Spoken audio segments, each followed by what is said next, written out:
Assalamualaikum warahmatullahi wabarakatuh. Perkenalkan, nama saya Siti Maria dari Fakultas Ekonomi Bisnis Islam, jurusan Asuransi Syariah, semester 2, kelas A. Baiklah, di sini saya akan menjelaskan mengenai jurnal pembalik dan jurnal khusus.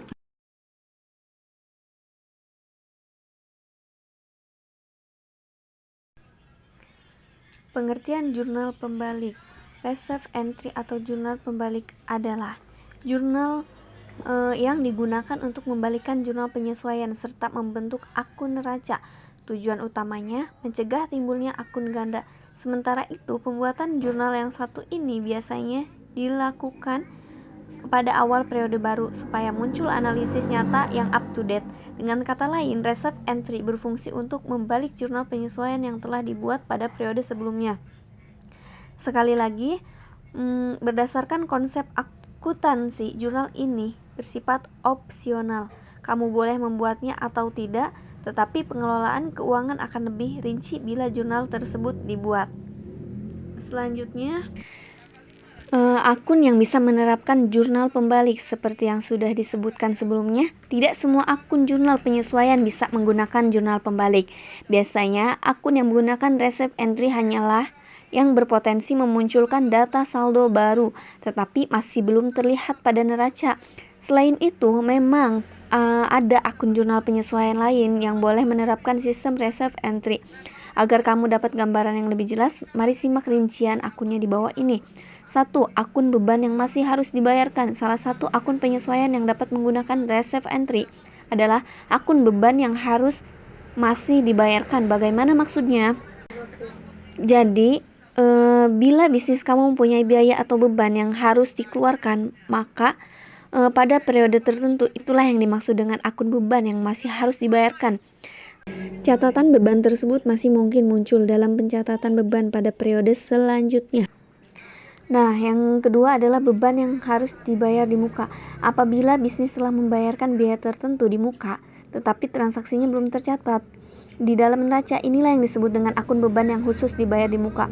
Sehubungan dengan itu, tidak ada catatan beban pada periode tersebut. Kasus ini sering terjadi ketika setiap beban yang dibayarkan oleh perusahaan uangnya diambilkan dari pengeluaran yang dianggarkan pada periode tertentu. Akun pendapat yang masih akan diterima perusahaan, itu nomor 3 nih.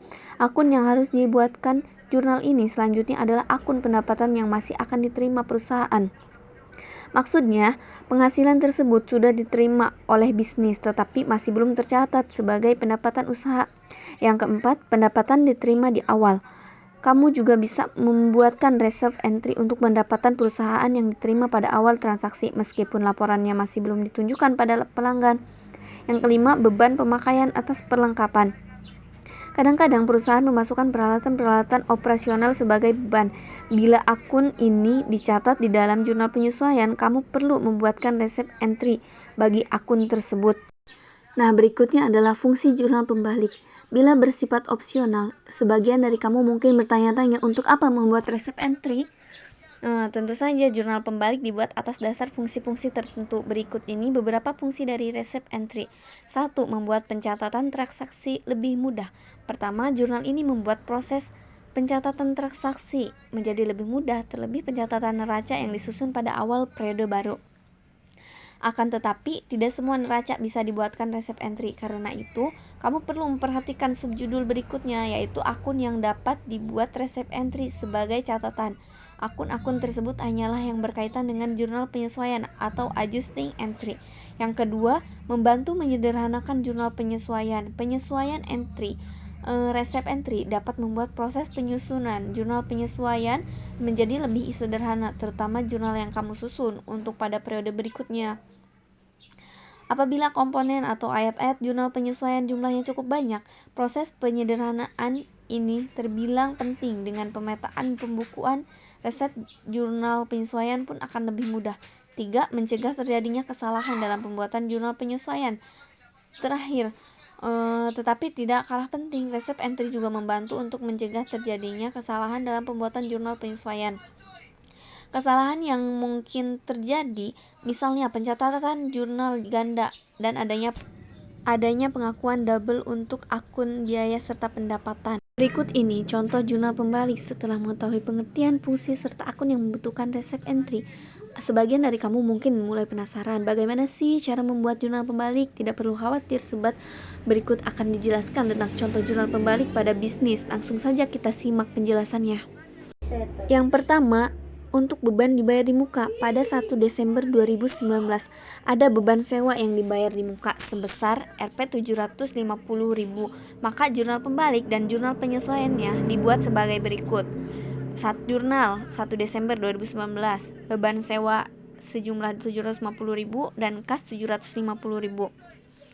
Jurnal penyesuaian 31 Desember 2019, biaya sewa dibayar di muka sejumlah Rp500.000 dan beban sewanya sejumlah Rp500.000. Sedangkan jurnal pembalik beban sewa Rp750.000, sewa dibayar di muka Rp750.000. Yang kedua adalah pendapatan diterima di muka. Misalnya, pada 1 Desember 2019, perusahaan mendapatkan pendapatan sewa sebesar Rp1.500.000, maka jurnalnya adalah sebagai berikut.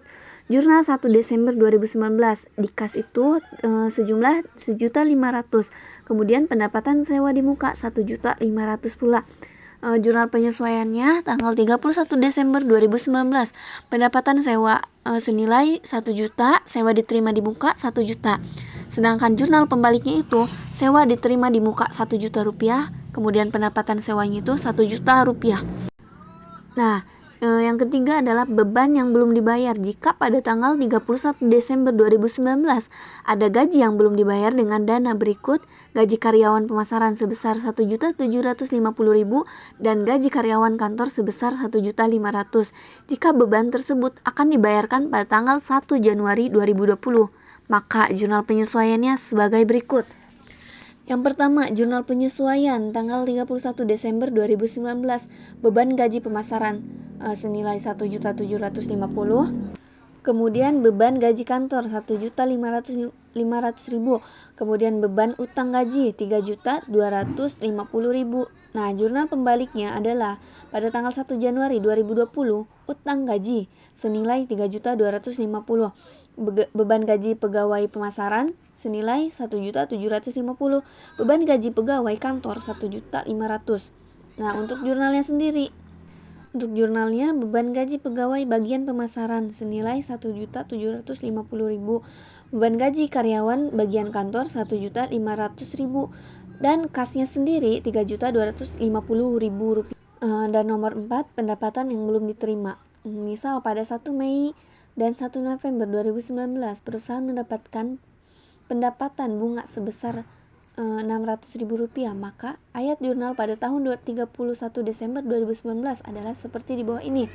Jurnalnya itu piutang bunga senilai Rp600.000, pendapatan bunga Rp600.000. Nah, jurnal pembalik 1 Januari 2020, kasnya itu Rp600.000, piutang bunga Rp600.000. Kesimpulan dari jurnal pembalik, demikian penjelasan singkat tentang jurnal pembalik atau receipt entry. Karena sifatnya yang opsional, jurnal ini bisa dibuat ataupun tidak. Sebagai catatan, hal yang sangat krusial adalah laporan keuangan. Laporan keuangan dan neraca perusahaan harus dibuat dengan sangat detail serta sistematis. Apabila kamu memutuskan untuk membuat receipt entry, pastikan pembuatan jurnal operasional dibuat dengan baik serta tidak mengganggu jurnal-jurnal yang wajib. Selanjutnya beralih pada jurnal khusus. Pengertian jurnal khusus. Pengertian jurnal khusus adalah semua jurnal terkecuali untuk jurnal umum. Jurnal-jurnal ini digunakan untuk mencatat jenis-jenis transaksi tertentu yang berisi informasi penting. Pencatatan dalam jurnal khusus dilakukan agar catatan tersebut tidak memenuhi buku besar dengan cepat. Meskipun nantinya jumlah total dalam jurnal-jurnal khusus ini secara berkala dimasukkan ke buku besar umum dalam bentuk ringkasan secara berkala. Jurnal khusus juga bertindak sebagai alat pemantauan untuk organisasi bisnis. Jurnal-jurnal ini mengurangi kemungkinan perubahan dalam catatan akuntansi karena entry-entry di dalamnya dibuat dalam urutan kronologis. Di dalam pencatatan pembukuan akuntansi dikenal istilah jurnal umum dan jurnal khusus. Jurnal umum merupakan jurnal serbaguna yang mencatat semua transaksi untuk perusahaan kecil dan menengah. Jurnal umum cukup untuk pencatatan berbagai transaksi. Nah, kita beralih ke jenis-jenis jurnal khusus. Jurnal pembelian. Pengertian jurnal pembelian adalah jurnal khusus untuk mencatat semua jenis pembelian, baik barang maupun bukan barang secara kredit. Jurnal ini paling sering ditemukan dalam sistem akuntansi manual, di mana diperlukan untuk menyimpan laporan transaksi pembelian bervolume tinggi di luar buku besar. Jenis-jenis transaksi pembelian tersebut yakni pembelian barang dagang secara kredit dan pembelian perlengkapan, peralatan, serta aktiva lain secara kredit. Semua jenis pembelian yang dilakukan secara kredit dicatat dalam jurnal pembelian, termasuk yang berikut. Di antaranya peralatan kantor, jasa, kemudian barang yang diperoleh untuk dijual kembali. Jurnal ini berfungsi untuk menyederhanakan pencatatan dan memudahkan pembukuan transaksi bervolume tinggi ke buku besar. Jurnal pembelian juga mencatat transaksi secara harian, sesuai dengan tanggal terjadinya transaksi. Nantinya, pada akhir tiap periode pelaporan, catatan dalam jurnal pembelian akan diringkas dan diposting dalam buku besar. Setiap transaksi yang dimasukkan ke dalam jurnal pembelian melibatkan kredit ke rekening hutang dan debit ke akun biaya atau aset yang terkait dengan pembelian. Misalnya, debit yang berkaitan dengan pembelian perlengkapan kantor akan menjadi akun biaya persediaan. Jurnal ini juga mencakup tanggal pencatatan, nama pemasok yang dibayar, referensi dokumen sumber, dan nomor faktur. Tambahan opsional untuk kumpulan informasi dasar ini adalah tanggal jatuh tempo pembayaran dan otorisasi nomor pesanan pembelian. Selanjutnya, jurnal penjualan. Jurnal penjualan adalah jurnal khusus yang digunakan untuk menyimpan transaksi penjualan terperinci. Tujuan utamanya adalah untuk meringkas informasi transaksi bervolume tinggi dari buku besar umum, sehingga menyederhanakan buku besar. Informasi berikut adalah biasanya disimpan dalam jurnal penjualan untuk setiap transaksi penjualan. Di antaranya ada tanggal transaksi, nama pelanggan, nomor faktur, dan jumlah penjualan atau debit akun piutang dagang dan kredit akun penjualan. Pada dasarnya, jurnal penjualan hanya mencatat piutang. Ini berarti bahwa penjualan yang dilakukan secara tunai tidak dicatat dalam jurnal penjualan. Sebuah penjualan yang dibuat dengan uang tunai akan dicatat dalam jurnal penerimaan kas. Namun terkadang pada prakteknya masih ada yang mencatatkan dan menggabungkan penjualan tunai dalam jurnal penjualan. Kita beralih pada jurnal penerimaan kas. Jurnal penerimaan kas adalah contoh jurnal khusus perusahaan dagang di mana penjualan tunai dicatat. Jurnal ini digunakan untuk membongkar volume transaksi dari buku besar, di mana hal itu mungkin akan mengacaukan laporan dalam buku besar dan jurnal umum. Jurnal ini berisi bidang-bidang berikut. 1. Tanggal, kemudian nama pelanggan, identifikasi penerimaan uang tunai, kemudian ada kolom debit dan kredit untuk mencatat kedua sisi setiap entry. Entry normal adalah debit untuk uang tunai dan kredit untuk penjualan. Beralih pada jurnal pengeluaran kas. Jurnal pengeluaran kas berfungsi untuk mencatat semua transaksi yang berhubungan dengan pengeluaran uang. Jurnal ini akan mencatat secara terperinci contoh transaksi secara tunai perusahaan dagang. Transaksi yang termasuk ke dalam jurnal pengeluaran kas antara lain pembelian secara tunai, pelunasan utang, retur penjualan, pembayaran beban, dan pengambilan uang tunai untuk pribadi. Semua arus kas masuk dicatat dalam jurnal lain yang dikenal sebagai jurnal penerimaan kas. Contoh umum arus kas keluar dalam bisnis adalah sebagai berikut. Yang pertama, pembayaran kas untuk pembelian tunai. Kemudian ada pembayaran kas untuk pembelian kredit sebelumnya seperti pembayaran hutang atau kreditor. Kemudian ada pembayaran kas untuk berbagai biaya seperti sewa, iklan, upah, dan gaji, dan lain-lain. Kemudian ada pembayaran kas untuk pembelian aset berwujud atau tidak berwujud. Dan yang terakhir adalah pengembalian kas untuk barang yang dikembalikan oleh pelanggan. Selanjutnya ada manfaat jurnal khusus. Setelah Anda mengerti tentang jenis, cara membuat serta contoh dari jurnal khusus yang telah dipaparkan di atas, berikut adalah manfaat penting yang dimiliki oleh jurnal khusus. 1. Kemudahan pencatatan secara sistematis. Pengelompokan pencatatan transaksi dalam jurnal khusus membuat proses pembuatan laporan keuangan menjadi lebih sistematis. Kemudahan ini juga membuat proses pencatatan dalam buku besar menjadi lebih efisien. Yang kedua, mempercepat proses data transaksi. Dengan adanya pengelompokan data, maka pemrosesan laporan keuangan bisa lebih cepat terjadi. Sebagai contoh, jika ada 50 kali transaksi sejenis, pada jurnal umum akan tetap dicatat dan dikelompokkan sebanyak 50 kali juga. Sedangkan dalam jurnal khusus hanya perlu mengelompokkan datanya 1 kali saja berdasarkan jenis akunnya. Manfaat selanjutnya adalah mempermudah proses pempostingan ke buku besar. Dengan adanya jurnal ini, pempostingan data transaksi ke buku besar dapat dilakukan secara berkala dengan lebih praktis dan mudah.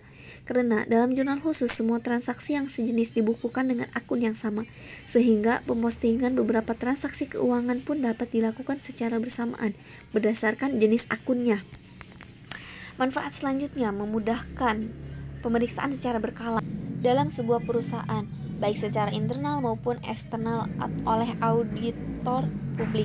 Dengan adanya jurnal khusus, transaksi keuangan sejenis telah banyak tercatat dalam perusahaan akan dibukukan secara ringkas dan praktis pada satu jurnal, sehingga memberikan kemudahan bagi auditor internal maupun eksternal untuk melakukan pemeriksaan. Nah, itulah penjelasan dari saya, Siti Maria. Jika ada yang ingin ditanyakan mengenai jurnal pembalikan dan jurnal khusus ini, atau ingin menambahkan, silahkan tulis di kolom komentar. Terima kasih. Cukup sekian. Wassalamualaikum warahmatullahi wabarakatuh.